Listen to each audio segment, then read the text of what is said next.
Joining me now, Congressman Ron Paul, a GOP presidential candidate. Congressman, thanks so much for being back on the program. Your reaction to the news?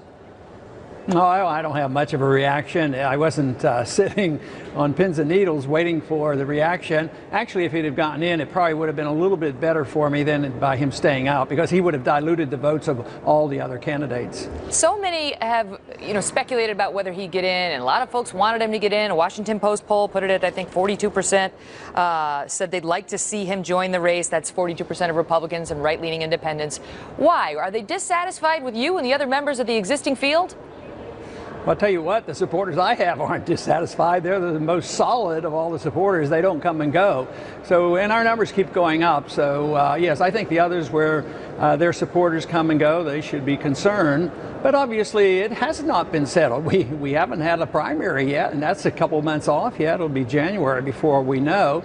And we have to just, from our viewpoint, measure what we're doing and whether we're getting the support and the money that we raise. And so far, I think we're doing quite well. This latest Washington Post poll shows that you're in the fourth position. Romney's at number one with 25%. Perry and Kaine are basically tied for second at 16%. And you're third at 11%. So you're still in the double digits. And the Post's report is about Perry's fall. He's fallen 13 points down to 16%. It's almost exactly the same number that Herman Cain has risen. What do you make of Perry's fall since he's entered this race? Well, I think it's just a matter of people getting to know about the candidate. There was a lot of fanfare when he entered it and a lot of enthusiasm, but they ask a lot of questions. They look at his record, and it didn't satisfy a lot of people, so they reassessed it, and I guess they've changed their minds. Now, you made news this week, sir, at a town hall yesterday where you suggested that President Obama, in connection with this, he basically took out this terrorist Anwar al-Awlaki, and you came out and said you believe it might have been an impeachable offense for him to order this guy's death. He's an American citizen, but he'd hooked up with al-Qaeda, and of course, U.S. officials say that he was a terrorist plotter behind many plots on the homeland. Do you believe that that was an impeachable offense by our president? Well, it's interesting how the media brings out or creates their own news. I never brought up the subject as a casual. There was a question thrown out to me, and I answered it honestly. And they said I floated the issue of possible impeachment. That's so far removed. Yes, I answered the question when I think seriously about it. The ramification of this is very, very serious. And I also said that almost all our presidents have committed unconstitutional offenses, in my lifetime. And some of them have been pretty bad. And I think, quite frankly, issuing the killing of an American citizen without any charges. Just remember Adolf Eichmann. How can you be any worse than Adolf Eichmann? And he wasn't arrested until 1962. Israel thought enough of the rule of law. They took him and put him in a course, and they tried him, and then they executed him.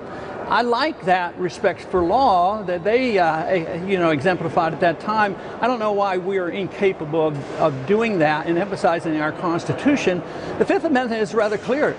You cannot take life without due process of law. So if you throw that out the window casually, I think it's a very serious matter. But apparently you can, under certain circumstances, if it's an enemy combatant. And there was a famous case that the United States Supreme Court heard in 1942 that involved Germany, Hitler sending over a bunch of spies here onto the United States soil, and they got caught.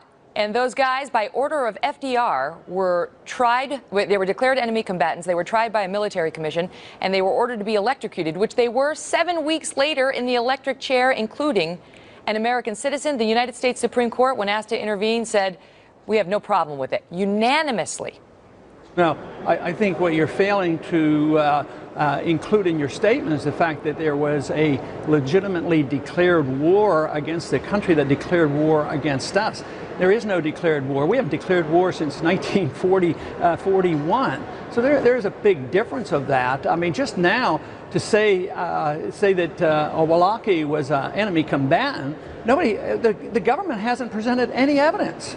They deny, we don't have it. They don't even have proof that he belonged to the al-Qaeda.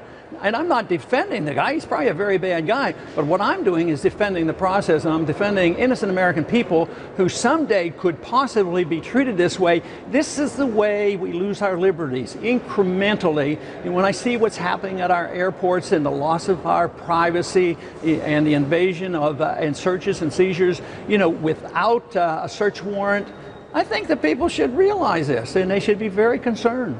Congressman Ron Paul, thank you so much for being here. You're welcome. All the best, sir.